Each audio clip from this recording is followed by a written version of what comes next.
You have Yes. families that need support, particularly from other families, because as thoughtful and kind as I can be, I don't understand what a family is going through when they have a missing person.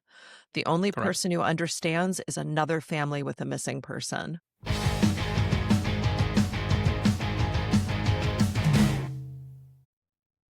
Hey, everybody. How you doing?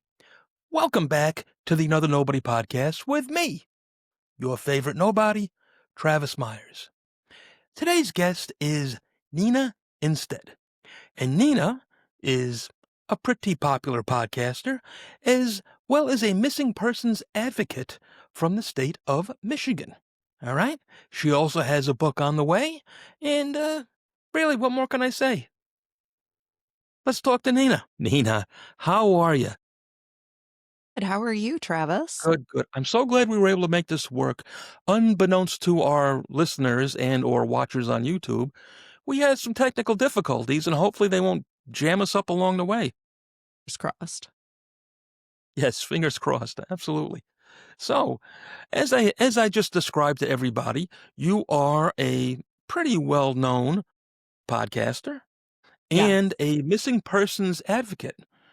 And you've been doing it for how long? 10 years? Is that correct? just about 10 years. Yeah. Just about 10 years. What in the world would pull a nice lady like yourself into this sad world of true crime and in particular missing persons, which is such a heartbreaking way to go? So, my interest in true crime started when I was very small, when I was a toddler, basically. I was living with my grandparents, and there was an active child killer operating in my community. And the child killer took a girl from my neighborhood. So, Scary from when I stuff. was, yeah, 3, 4 years old, I knew that you had to stay, stay by the house. People have to know where you are. You don't walk anywhere alone. And then growing up, I learned this child killer was never caught, never identified, never prosecuted. Families went without justice. Kids, 4 of them, were murdered, and no one was ever brought or held accountable. So it's followed me my entire conscious life, basically. True It's crime. just something that hooked you. Yeah, I was Yeah. always Now let me interested. we chatted a little bit before. We talked a couple of times now, and I am curious though, and I don't want to jump ahead of our conversation, but would this be the Oakland County killer that you're talking about? It is the Oakland County child It killer. is. Yes. Okay, see?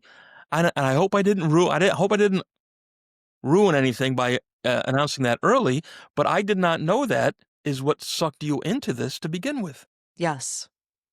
Yes, Wow. that active killer that was never identified, never brought to justice. The families didn't get any closure. Um, yeah, still out there. And sadly, there's so many of that. So many times that happens. It's and I mean, obviously, death is probably or expected to be the worst, but I think the not knowing is the worst, you know? The never-ending mystery of it is terrible, and that's what pulls a lot of people in, I think, the mystery of it, 'cause we wanna know, you Yes, know? people love a mystery, as you know. Absolutely. Yes, yes, absolutely. Um, alright, the Oakland killer case. So, now you did do a podcast on that. That was that your original podcast? No, it was actually a later podcast I did. I was so nervous about covering it and getting it right that I waited until I'd been doing the podcast for about 2 years before I dove into the Oakland County child killer and released a long form series called Don't Talk to Strangers. Correct. Now, Yes. in February of 2026 is the 50th anniversary of the first killing. So I am re-releasing those Don't Talk to Strangers episodes on my Already Gone feed because I think the case is so important and many, many people need to hear it. They need to know about it. The number of people, I still live in Oakland County, and the number of people that are my generation that don't know about the case or that assume the case was resolved is staggering. Well, these cases in general, I find them all to be, awful cases. And what's amazing now with people like yourself, though, who are keeping them alive, I guess is what I want to say, or bringing them back to life. And many, many, many of them, through DNA especially, are being solved. which is Yes. amazing to me. Yes. If I can I swear? Well, absolutely. Okay, because when I hear about DNA solving a case, I'm like, "TikTok, motherfucker, they are coming for you. You're not going to get away with it."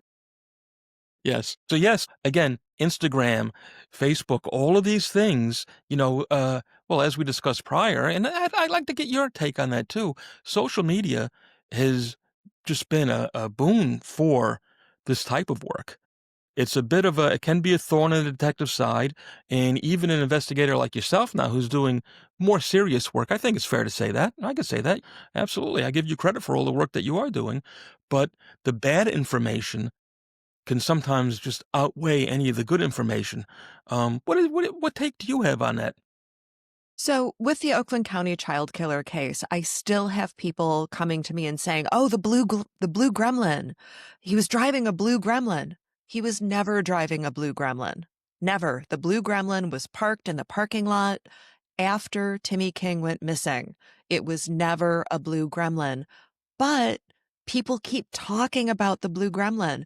The press brings up the blue gremlin. It's bad information, and it drives me crazy. But I also have people come forward and say, "Well, someone tried to abduct me and I've never told anyone. Can I tell you what happened to me?" And I'm like, "I am honored that you trust me with this information. Of course you can tell me." And you don't know if their information is something that's going to break a case open, because we have in I'm sure in your area, I know we do in mine, several unsolved child abductions where the children are still missing. Yes, absolutely. Well, that's nationwide. That's worldwide. It happens all the time. And back to like I was saying, the thorn in the side that the bad information can be for all of us. Also, it's something that has to be gone through because you never know when that one crazy little thread of information can lead to something fantastic. And now we're seeing it more and more again with, the quote armchair detective who really invests a massive amount of time tracking down as many leads as they can, digging up new things, Yes. that were never seen before. Well, Or and even like you said, I'm sorry, go ahead. no, one of the things that I tell people when I cover an old unsolved case is that even if you called law enforcement previously, call again. Tips get lost, tips get misfiled. The tip didn't make any Absolutely. sense in 1985, but in 2025, it's like, oh, that's the thread we've been looking for all along. So people should always follow up, leave the message. People will come to me and say, well, I think I saw something. I'm like, if you think you saw something, call the detective and let them decide. Leave them a voicemail. Let them decide if it's worth running down. Not me, not you. Call it in. Absolutely. Always encourage people because things that people don't realize too, quite often a victim or a memory at the time, okay, can be exaggerated through fear, through any number of reasons. You think you saw something that you didn't see. We get bad information all the time, okay? But what can happen is 5, 10, 15, 20 years later, hindsight can be, as they say, 2020, where you will remember things more clearly and or something will bring that memory back for whatever reason, you know? And then you're like, "Wait a second. Maybe it was a red sweater, Maybe it wasn't a blue car. You're right. It was a green car or whatever, you know? And these things can come back, almost like a ghost waking up to haunt you." Yes. Yeah, and it's the other thing to look at in these old cases, and I know I'm preaching to the choir because you understand all this, it's more for our listeners. If someone is attacked in, say, the year 2000, and police have this little cluster of suspects that they're looking at, but nobody looks good, or they can't narrow it down to one suspect. But then in 2025, they pick up the file. One of the first things they're going to do is look to see what those suspects have been up to over the last 25 years. What sort of lives have they been living? Are they criminals? Are they in and out of trouble? Maybe not criminal trouble, but other types of trouble. So, no, what you knew in 2000 may be more relevant in 2025. Absolutely. Absolutely. And offenders tend to reoffend. You know, it's part of their nature and they can't help it. And what people quite often don't realize, they move. You know, you might have a very limited amount of information from this person when he was 25 or 30 years old, and then he moved out of state or out of town for X number of years, months, whatever it is, and none of that information was linked with the old information Right. because he's in another state altogether. Right. You And they're know, not looking but at previous at locations. At the aggregate, and back, going to back to my time, right? Let's go a little bit further back. People forget, like somebody is famous as Son of Sam, you know, uh, who had committed all those homicides, in 77, 78. Well, he was literally committing them in the same city, and the cops in the Bronx didn't know what was happening in Queens, and Right. vice versa, because we had no computers. Yes.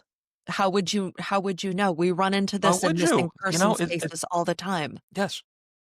Yes, and sadly too with missing person cases, um, they quite often don't get the not only the attention that they should, but the attention that a homicide case would, because it's not a homicide yet. So it's not, all hands on deck immediately. Of course, obviously it is when it's a child, like we always said in the Bronx, if a child goes missing, the world stops, but that doesn't happen for adults, you know?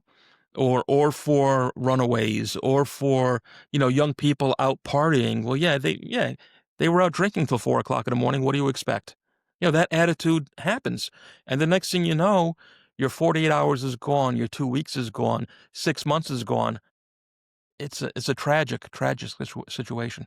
Well, and the runaway thing drives me absolutely crazy.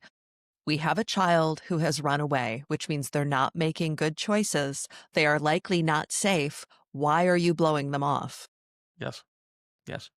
They need to Yes. be found just as much as the child that may have been abducted.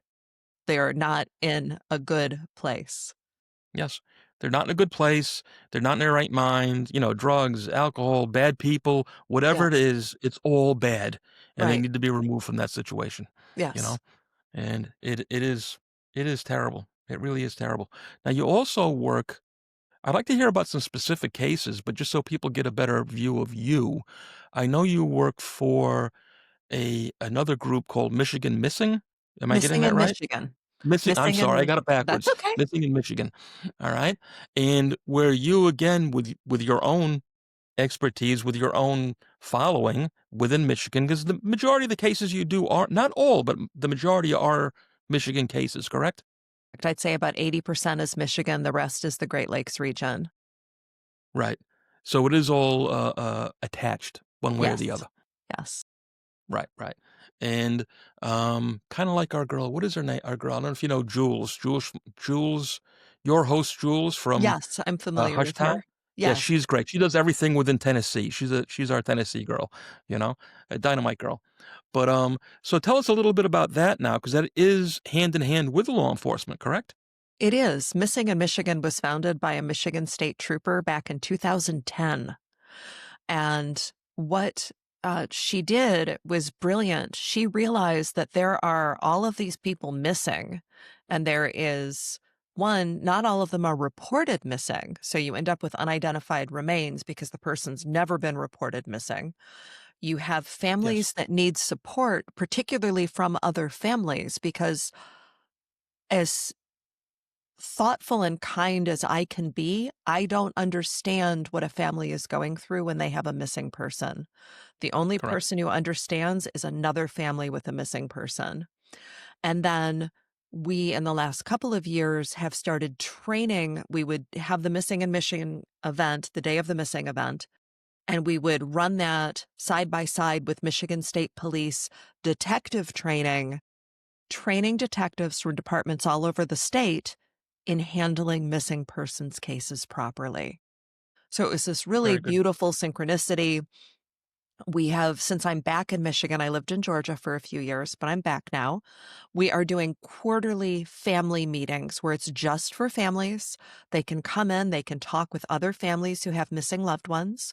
We did one at the Ingham County Sheriff's Department back in November, and I had, the family of Paige Renkoski was there, and Paige has been missing since 1990, and then we had 2 families at the event whose loved one had only been missing for a couple of months.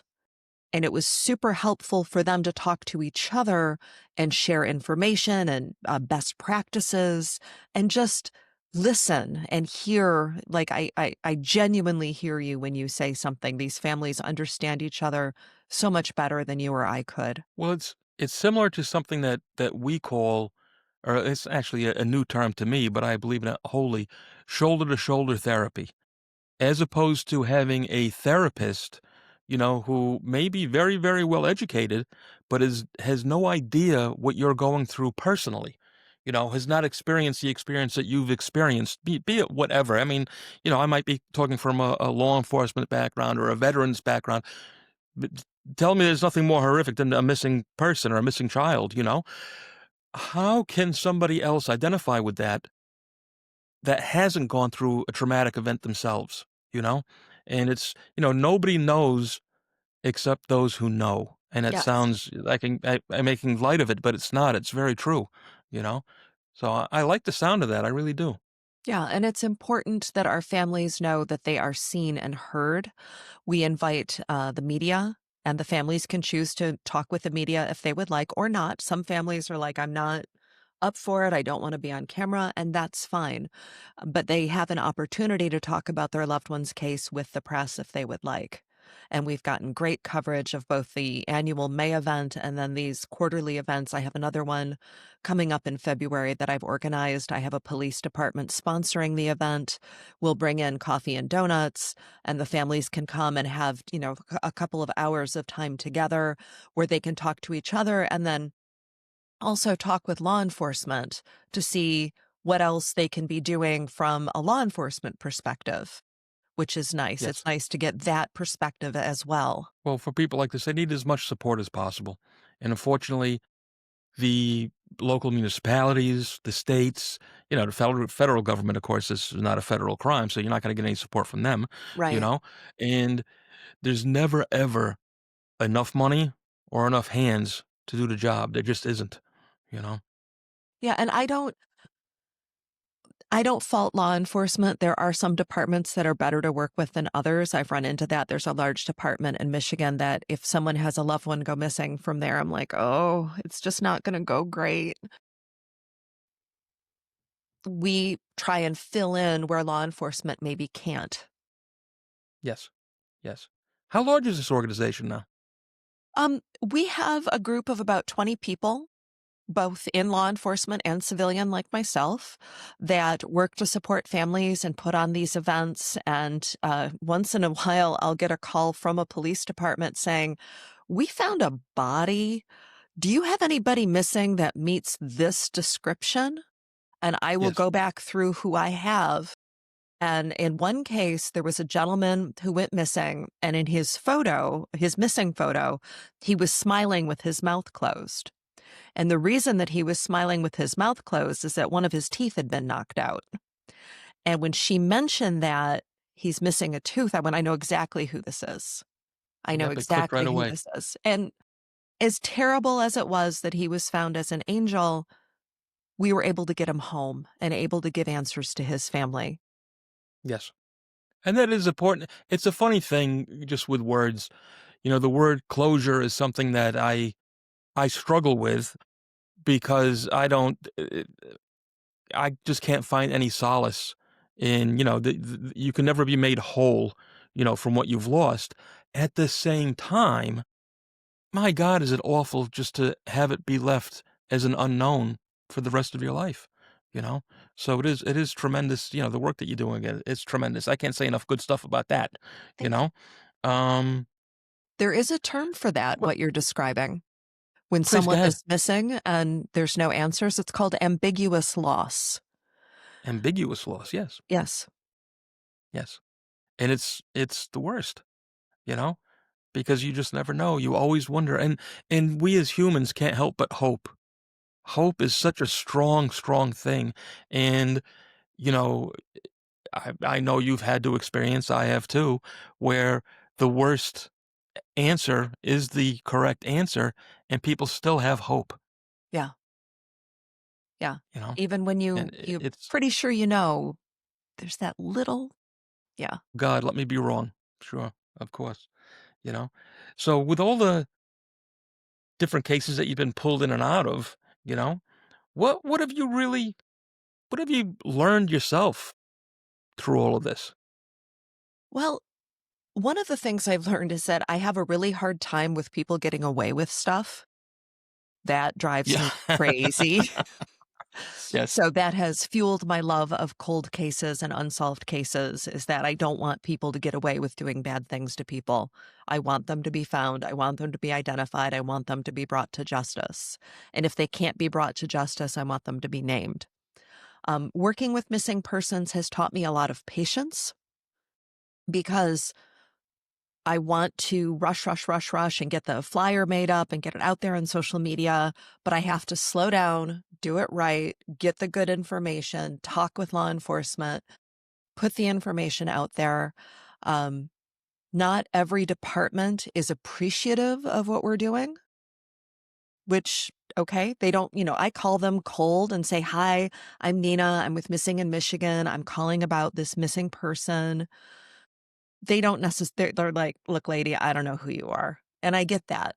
I do Yes. intellectually understand their point of view, but I wish they could, and some departments have gotten better. "Oh, missing in Michigan. Yeah, let's, here's what we need. Here's what we know. Can you put this out on social media?" Because people, you're not as on social media as much, but people on social media like to tit, tit, tit, tit, tit, tit, tit, and gossip and chat and speculate. So I want to put the best, most accurate information out about a missing person. Yes. Oh, absolutely. And you never, like we said before, you never know where that little thread, that little seed is gonna come from That's that could right. really grow into something bigger, you know? And even with dealing with, talkative, gossipy crazies, you can find a little seed of truth in there that could Yes. explode into something big, you know? Yes. Now, I don't what well, on that same thread, what have your some of your biggest misconceptions been? Um, it's interesting when people go missing. I'll have families that don't want to reach out because their loved one is homeless, their loved one is addicted, their loved one has a criminal record. And these families are just as passionate and intense about finding their loved one as any other family is. And I think there's a misconception that these people are not as loved or as cared about because they have a criminal record or they're homeless. Yes. Their families still love them, still want them to be safe, still want help, and still deserve that help. I have called law enforcement offices and been told, "Oh, they've got a bench warrant. We're not doing a missing persons report." And I'm like, "But they're missing. Like nobody's heard from them in six Yes. weeks." And sometimes, yes, they have fled the state because they have an outstanding warrant and they don't want to get picked up. But their children still care that they haven't heard from this person in months, and their children still That's right. worry. So we put the same effort into finding this missing person that we would any other missing person. And there is a misconception from families that we're not going to care because their loved one is homeless or their loved one is addicted or their loved one has got a criminal record. We still care. We still want them to be found safe. Everybody Yes. deserves to be safe. I think that's going to be on my tombstone one day because Yes. I say it Well, all the and time. I think too that people quite often, coming again from a law enforcement background or police background, um, people will also have the misconception that we immediately do write them off, and it does happen. I'm not gonna say it never happens, but that they have a mistrust of the police to begin with because of, the way that the world that they're coming from, let's say. And, yes, well, my daughter, sister, whatever, was a junkie, was a prostitute, was, nobody's gonna care. That is not true. We still want to know, we still need to know, Yes. okay? And quite often what people don't realize also when it comes to the bad actors, the murderers, kidnappers, et cetera, not coming forward, okay? the bit of information I could get from you may save others, Yes. either down the line and or solve other cases because again, these bad guys tend to reoffend, you Yes. know? And that being said, yes, if they've done it once, if we know about 5 times, they've probably done it 10 times. Yes. And people Another not coming forward is almost like holding evidence back. I'm sorry, go ahead. Yes. No, no, you're good. I just thought of another misconception that I wanted to address, and I'm sure you've seen the posts, Please. well, or heard the stories. I was at Walmart and this man was following me, or I was at the mall and this guy in a dark car was circling. You're not going to be trafficked from Walmart. You're not going to be trafficked from the shopping mall. They're not interested in a middle-aged white woman from suburbia. There are much easier pickings out there for traffickers to focus on, and you're most likely to be trafficked from your phone or from someone you already know. They're going to put you in an unsafe situation. They're going to lure you into a false sense of security. Do bad things happen at the mall? Sure. Do bad things happen at Walmart? Absolutely. But the guy who was circling you in the parking lot probably wanted your space, and the guy at Walmart who's following you noticed your purse was unzipped and is going to take your wallet. They're Yes. not going to try and traffic you out of your suburban Walmart. It's not how it works. Well, a big point you just made too, and something that actually happens to be, I guess I wanna say, I don't wanna use the word romantic, I can't think, but more romantic as far as what we watch on television and the way we like to think things play out. It does quite often, with the vast majority of crimes in general, tend to be somebody you know, Yes. all right? And if you'd like to elaborate, I mean, obviously I can, but I'd Oh, like you to I to want you elaborate on to. that a little bit too. You know? Because it is, and even cases with these wild serial killers that we've heard, the Ted Bundy types, although they do many, many random things, they do stalk their victims ahead of time. They do have whatever, desires or things that they set up. With this terrible savage in Idaho that killed those 4 kids, you know? Now, they were not friends by any means, but there was a connection that lasted weeks, if not months beforehand. You like you say, you're not in general, not that it doesn't happen. Right. In general, you're not snatched up out of nowhere. You don't Right. poof disappear. Right. Something has happened, and again, why it's so important for people to report these crimes and speak to the police, even if your family is mixed up in drugs, in prostitution, and any kinda nefarious behavior, there's a connection there, and for the police, all they have to go on is connections. If there's no connections, it's lost. It's a cold case. Right. They can't jump from A to C without going through B, if that makes sense to you. It does. So, It does. Well, and it's not funny, but it's a little bit funny. I have a husband who's also the person most likely to kill me should I be murdered. it's a fact.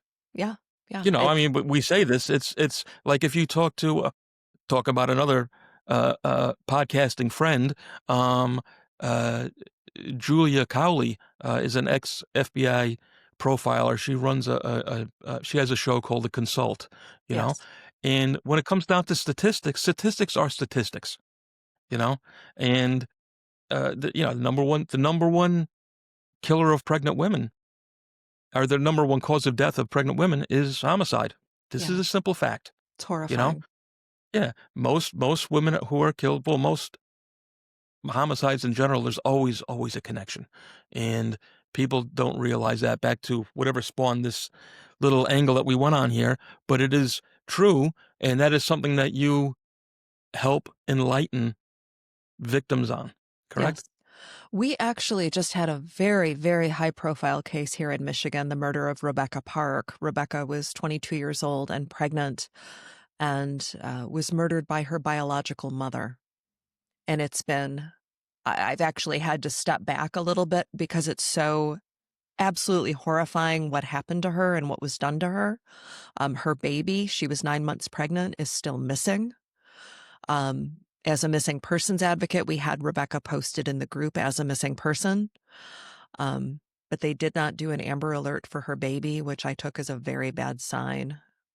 Yes. So that case is Actually, just gutting. I think I'm somewhat familiar with this case because now it's been all over. Was it just the mother, or was it also the father or stepfather involved also in that I one? think it was the mother, so she was adopted. So it was her biological mother and her biological mother's partner Yes. There that was a murdered, man involved in it. yes, that murdered Rebecca and did something with that baby. Oh, And it's yeah, horrific stuff. it's just awful. Just such scary, scary stuff. So, you know what? Let's take a quick break right here, okay? And we're going to be back, everybody, in 2 minutes. We'll be right back because I got so many things to ask you.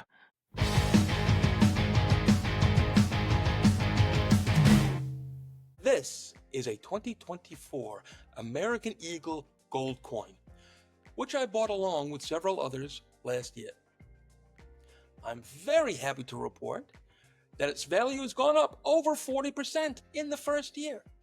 See, I was encouraged to buy some gold by a financial advisor friend who suggested I be more diversified with my investments. She said gold and silver was a very safe place to park some money, as well as a good hedge against inflation. So I took her advice, and all I can say is I wish I had bought more, as it's been so very, very good to us so far. Now, I purchased these gold coins from the good people over at stackingboise.com, who could not have been nicer, more knowledgeable, or more helpful. Now, I'm certainly no financial expert, but I will say from experience, if you're looking to make an investment, buy yourself some gold. And some real gold that you could hold in your hand, just like this coin you see here. And if you do, then do like I did and get with the good folks over at stackingboise.com. I'm telling you, they're good people, they took good care of me, and they'll take good care of you. Again, that's stackingboise.com. And hey, tell them Travis sent you.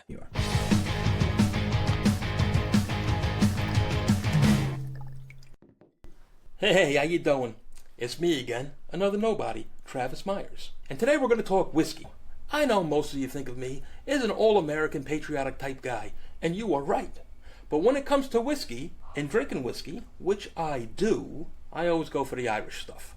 And my choice when it comes to the Irish stuff is Powers Irish Whiskey. Established back in 1791, it's a triple distilled, oak-aged whiskey. Powers is simply magic.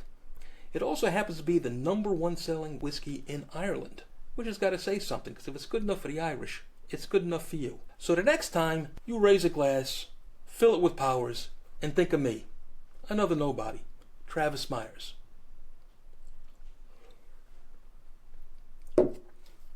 Hey there, true crime fans. Let me introduce you today to the Cold Case Initiative. The Cold Case Initiative is a foundation that donates money to smaller police agencies all over the country. It does this in order to offset the costs of scientific, forensic, and DNA testing with the hope of solving cold case homicides and other horrific violent crimes that otherwise would remain unsolved. Please, if you have it in your heart and a little money to spare, go to www.coldcaseinitiative.org. Again, that's www.coldcaseinitiative.org, and lend a hand where it truly is needed. Be a part of solving a cold case. Every little bit helps. Know that 100% of the donations that go to the Cold Case Initiative go to agencies that are desperately in need of the help. So please, if you can, do the right thing and make a donation.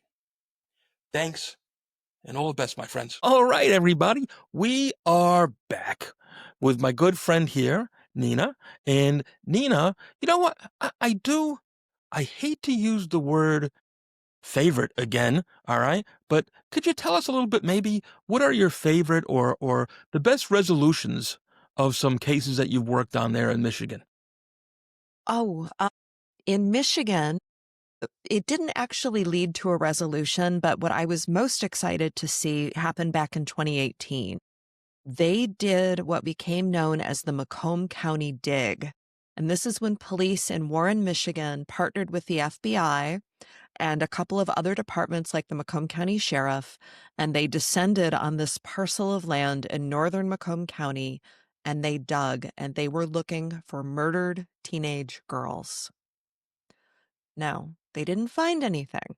They didn't find any remains, but that they picked up these old cases from 1979, from 1981, 1976, 1970, 1990, and put the effort into working on those cases and the money and the time and the effort into the dig and gave hope to those families, even if it was just for a little while, meant a great deal to me. I was so grateful. Um, on the national level, the case I was most excited about, I think most people would agree with me on, was Joseph D'Angelo, the Golden State Killer, Sure. being identified. That was Well, huge. the woman we just mentioned, Julia Cowley, she Yes. was the profiler that worked that case. She was Amazing. the FBI, but she's a wonderful girl. If anybody's listening, check her out on the Consult podcast. She's great. I love her. But she that was her case. She was the Wow. profiler assigned to that case. Yeah, that And case was huge. huge.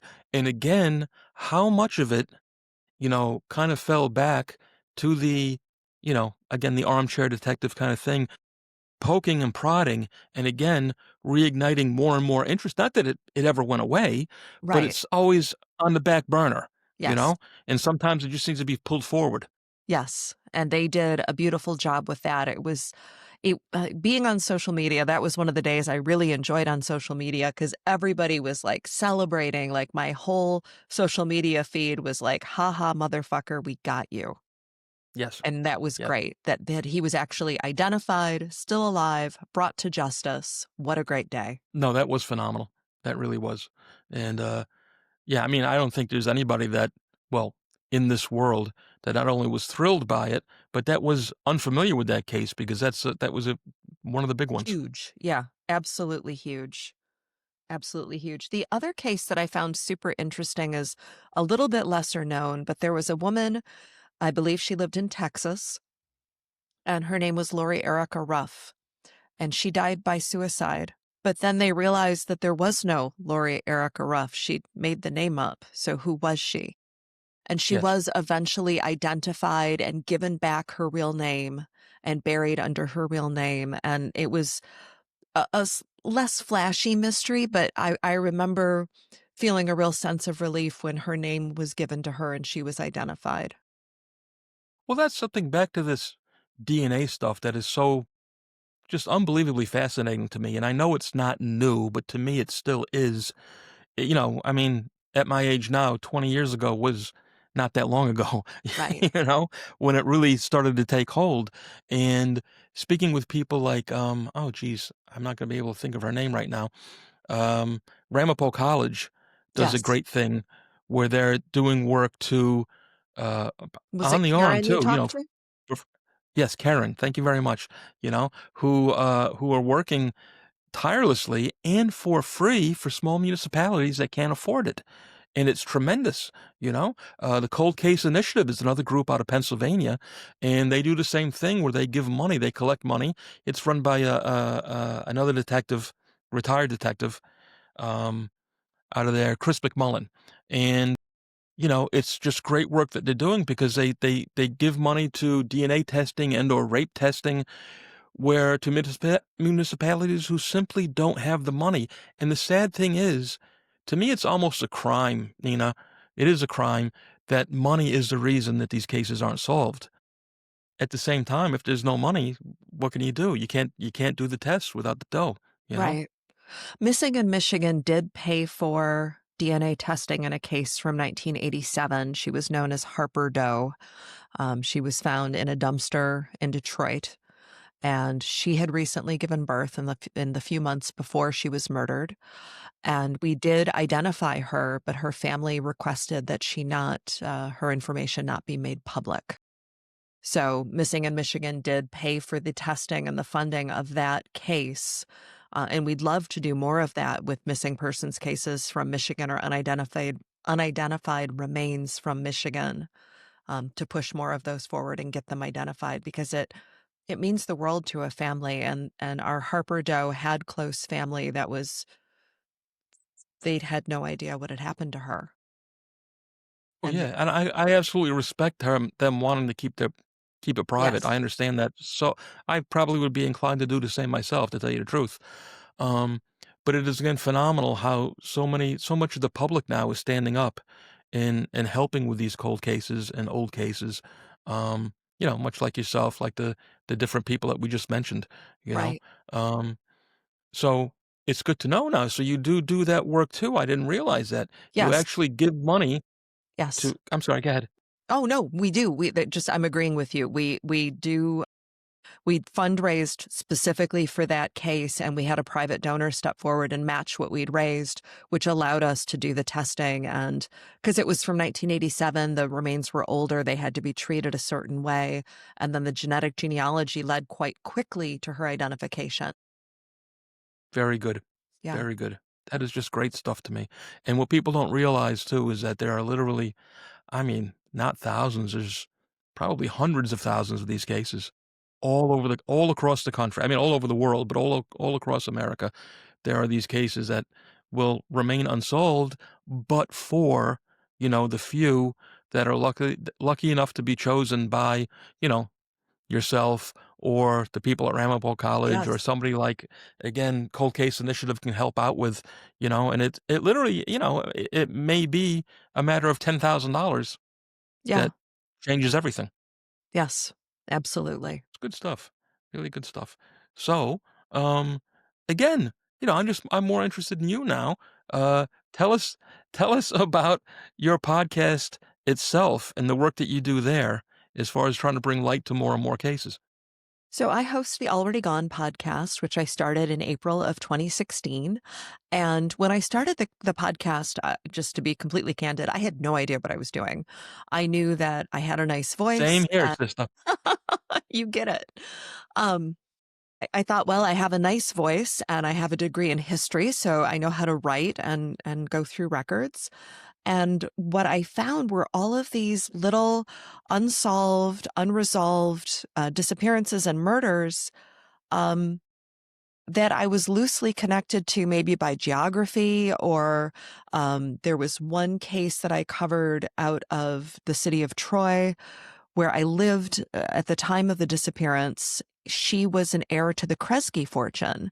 And most people are familiar with the Kresge family and the Kresge stores, or, which goes back quite a ways, but her Well, fill connection. us in because I am not. Okay. So Kresge was like a five and dime store, like a precursor to Kmart or your discount stores. And they Okay. were, I know they were in Michigan. I believe they were in other areas of the country as well. And the Kresge Foundation is still in existence in the Detroit area. But the Kresge family was very modest and did not flaunt their wealth. They lived well, but they did not live fabulously. And Yes. Carol Kresge Dermont was the granddaughter of SS Kresge, who founded the company. And she found herself in an abusive marriage with three children and a husband who was significantly older than her. And she wanted out. But even having access to all of the wealth of the Kresge family, she could not make her way out of the marriage. And there was some blood found in the home. And I believe they searched her husband's Mercedes, but he had had the car cleaned and detailed. Um, Carol's Mhm. body was never found. Now, her husband owned a small plane, and he also owned businesses that had blast furnaces. So I don't think we're ever going to find Carol. But where she Yes. lived in the city of Troy, in Troy, was right across Waddles Road from where I lived when I lived in the city of Troy. So her case, not only the Kresge connection, but the geographical location really drew me in. There was another case from Troy of a postal worker named Cindy Moore. Same situation. She was going through a divorce. She had a young child. She did the handoff of her toddler age son to her soon to be ex husband and was never seen again. Her car was found parked at a movie theater, and there was never any sign of Cindy. But what was interesting is that when I covered Cindy's case, Cindy worked for the postal service. And when I did the episode on her case, all of these women came out of the woodwork, like 3 or 4 different women to go, "I worked with Cindy. How do you know about her case? Is there any update?" And then about 8 months later, I got a call from the Oakland County Sheriff's Department saying, "Hi, you did an episode about Cindy Moore. Will you come in and talk to us and bring all of your notes?" And I'm like, "Sure." So I drove up to Pontiac and met with the Oakland County Sheriff cold case team, which was a couple of old duffers. They were great.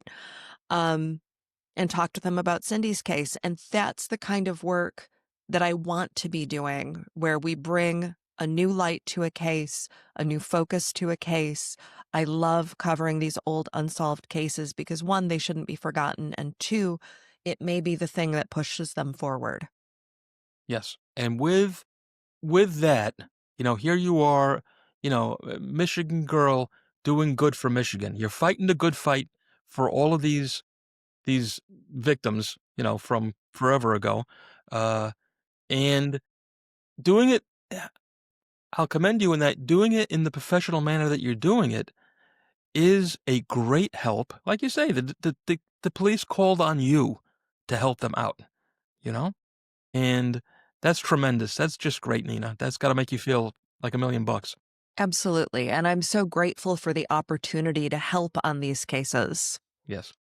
Now did that, help solve a case at all? Was there a case solved by that? Unfortunately, no, No. but it Okay. got it reopened and re-looked at. Cindy went missing in 1985. So in 2017, 2018, they picked the file back up and went through it again. And I believe they talked to her now adult son and they talked to her former husband who had a pool put in at his house the week after she vanished. Oh, the Um, week after, huh? yeah, Yeah. subtle. Um, yeah, they did their due diligence, which that's the best you can hope for. Yes. Yes.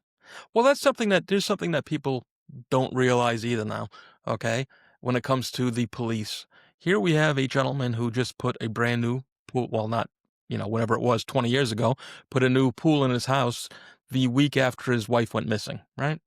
But the police cannot just go dig that pool up. It doesn't work like that. You've got to find probable cause.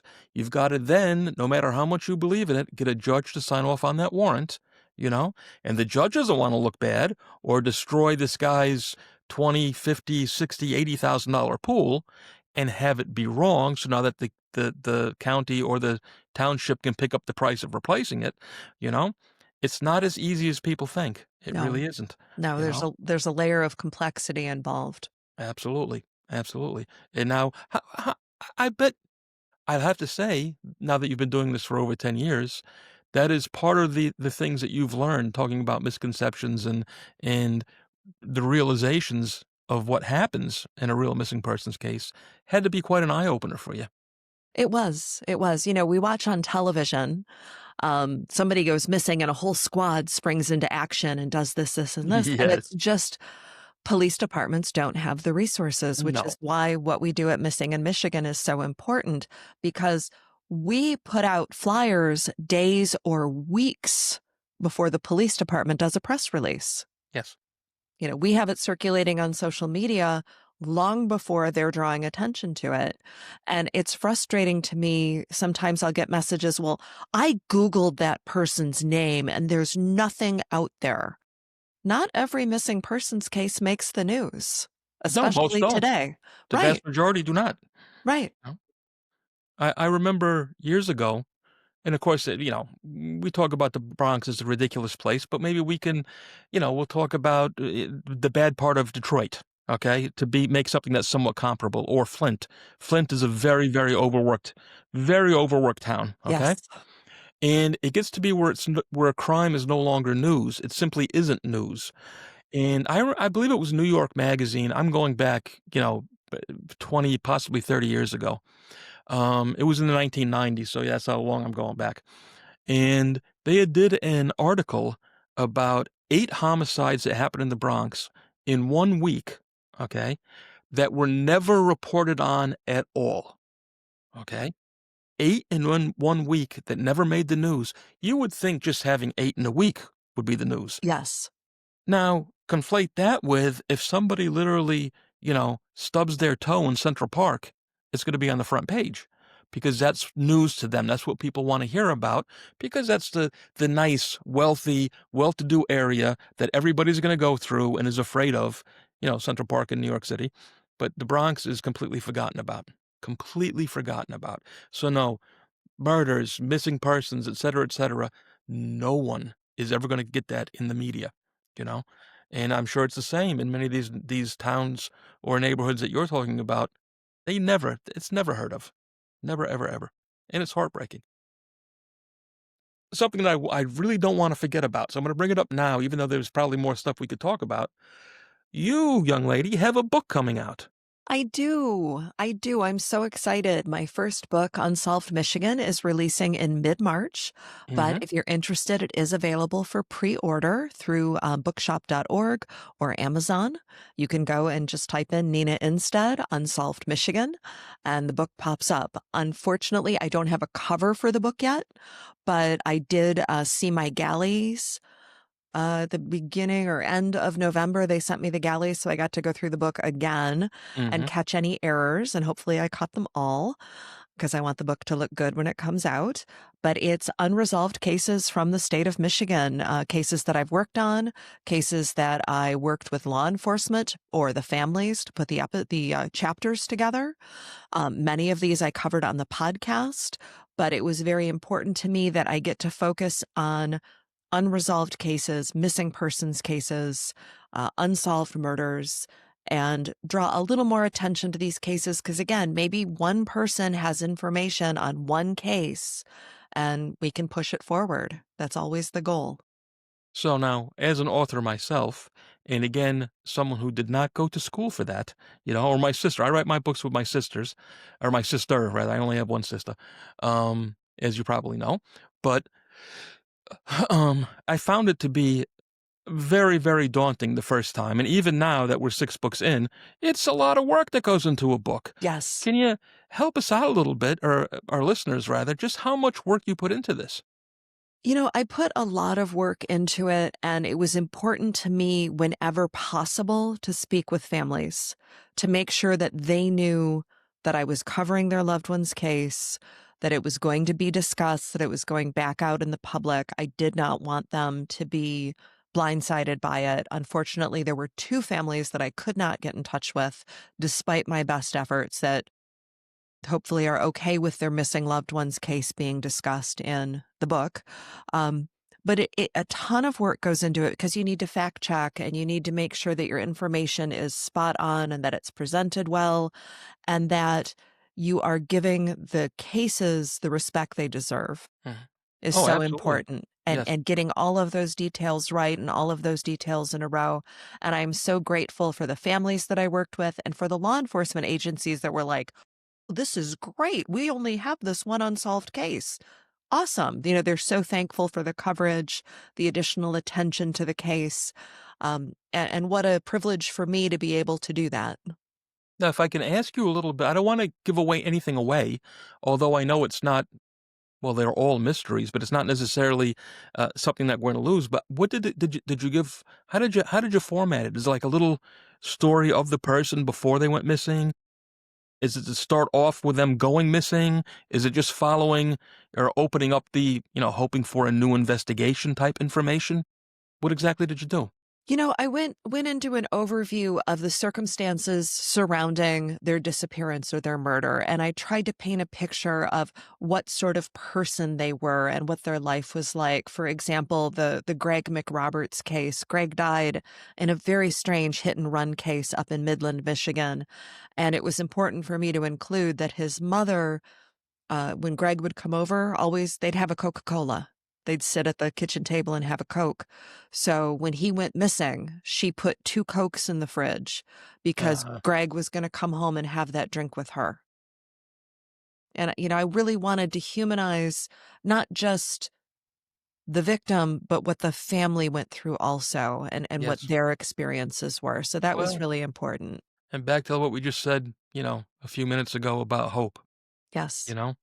I could just, I can get a little choked up just thinking of Miss McWilliams sitting there, and how long did that Coca-Cola last? Was it It was weeks, months, years? missing, I wanna say, the first couple weeks of December, and then his body was found, in a ditch. He was struck by a car, and his body was found in a ditch in January. Terrible. Yeah, poor people. There's Yeah. so many of them, so many of them. Yes. So we're expecting this in March? In March, mid-March. Are you excited? I am so excited. I'm already working on my second one. I'm sure you've noticed that doing this is a little addictive. Absolutely. You wanna go back Absolutely. and do more and do better and do it Yeah. again, and that's I'm already working on book 2. Yes. Good, good, good for you. It is very addictive, and you wanna tell the next story, whatever it is, Yes. and don't beat yourself up either, because I promise you, you're gonna find typos, you're gonna find misprints, you're gonna say, "Geez, I coulda did it better." People will enjoy what you put out. I promise you they will. And it was the strangest thing to me, when we did it, because my sister and I did our first book as a goof. Really, we did, we're older people, and I have always been told when you get me talking, "Oh, Travis, you should write a book." And so I decided one day to do it, but I wanted my sister to help me out because she's the smart one in the family. And the thing took off, and here we are now 6 in, and I don't see us ever stopping, you know? So, yeah. And yeah, well, good luck to you on that. Is there anything that we need to know more about missing in Michigan? More about, Nina Innsted that we haven't covered or talked about yet? I one wanna thank you for the opportunity to come on and talk about the work we do with Missing in Michigan and the work that I'm doing on the podcast and, of course, the book. But, if there was anything that I would want people to know, it's that it's important to pay attention to these cases because you never know when you're going to be the person who either needs the help or has the information that somebody else Correct, needs. correct. And on that same note, do not be shy to call the police, do not be shy to talk, you know? A lot of times these things go on for years. Number one, because people they may be afraid of their own connection, be it a husband, a relative, somebody in the neighborhood that they're afraid of. Believe me, we understand that. We absolutely understand that end of it. But then what'll happen is weeks, months, years will go by. People leave the neighborhood, they leave their town, they move to another state.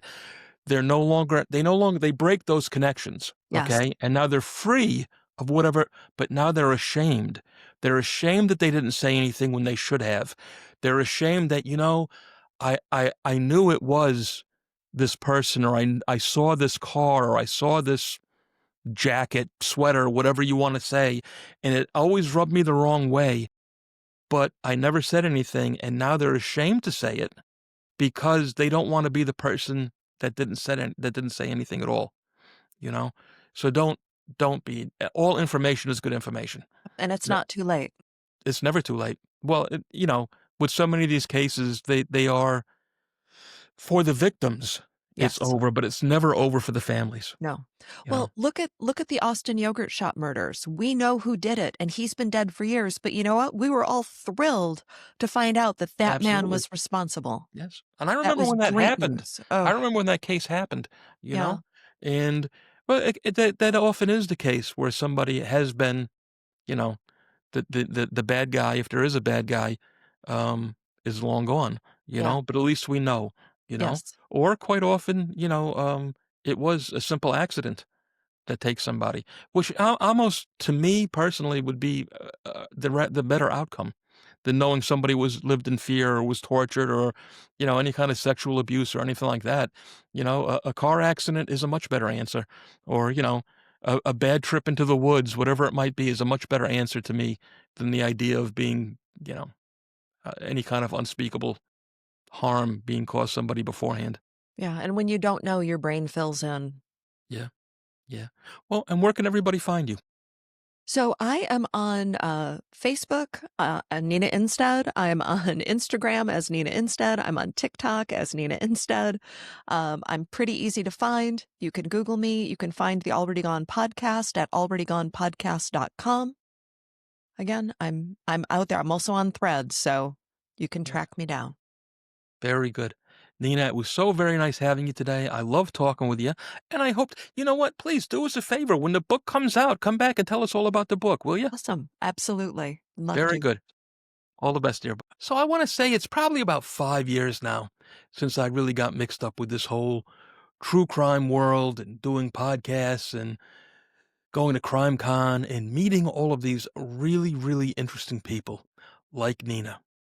Really good people who are doing the right thing, trying to help people that they don't even know at all, putting in hours and hours of work, not to mention all kinds of money, just to try to help out victims, to help out law enforcement, to, again, just do the right thing for people they've never met in their lives. And I think it's absolutely beautiful. So, I hope you enjoyed my conversation with Nina today. Check her out at the Already Gone podcast. Okay. Please get her book when it comes out in March. I know I'm looking forward to it.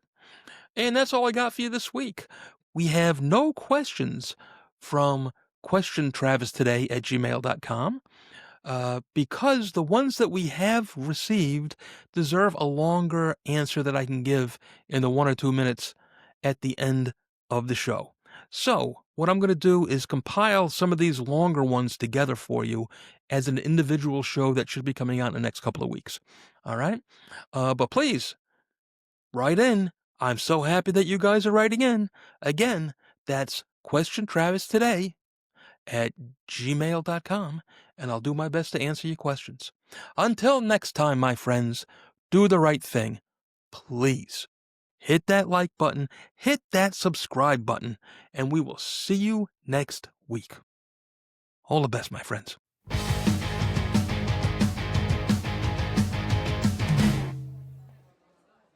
Hey, how you doing?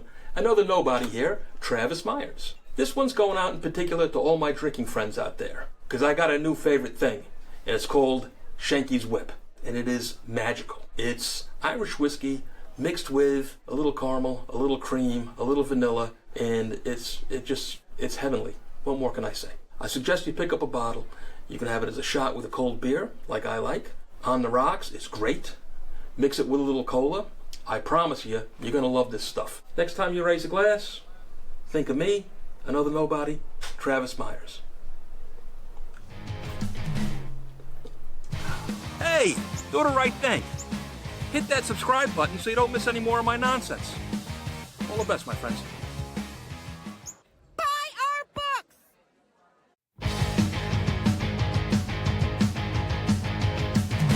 Listen up, this one's important.